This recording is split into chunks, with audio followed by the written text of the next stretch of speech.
আসসালামু আলাইকুম ওয়া রাহমাতুল্লাহ। আমার প্রাণপ্রিয় কৃষক ভাইয়েরা, আমি এডুকেটেড ফার্মার আনিস চ্যানেল থেকে আপনাদেরকে স্বাগতম জানাচ্ছি। তো প্রিয় ভাইয়েরা, আমি আজকে এই কৃষি কাজের উপর খুবই গুরুত্ব দিয়ে চলছি, কারণ কৃষির মধ্যে লুকায়িত সোনা রয়েছে। তো আমার জীবনের প্রথম চাষবাস শুরু, এবং এই চাষবাস নিয়ে আমি খুবই চিন্তা ভাবনা করি যে একটি ফসল কিভাবে আমি ভালো পেতে পারি, সেটা পরিচর্যা কিরকম করা দরকার। হ্যাঁ, সবকিছু মিলিয়ে আমার এই যে একটি ছোট্ট প্রজেক্ট, এখানে 21 শতক জমি রয়েছে।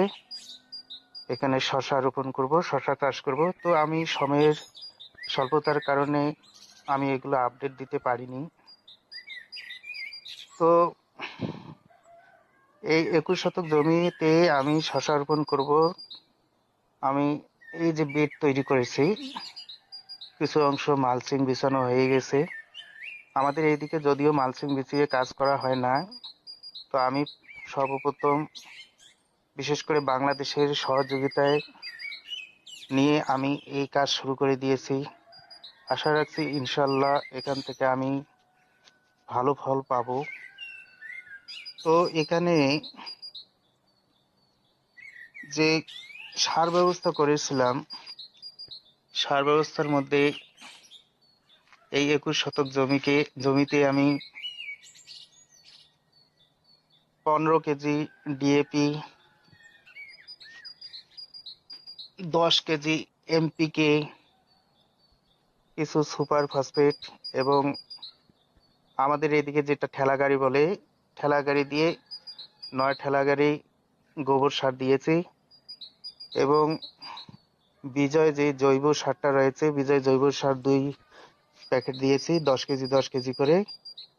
অনুখাদ্য দিয়েছি 4 কেজি, বোরন দিয়েছিলাম 1 কেজি।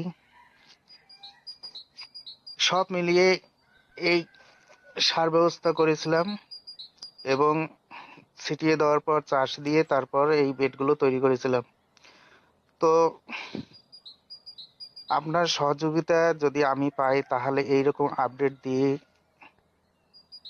আপনারা যাতে এখান থেকে উপকৃত হতে পারেন, সেটা আশা রাখছি।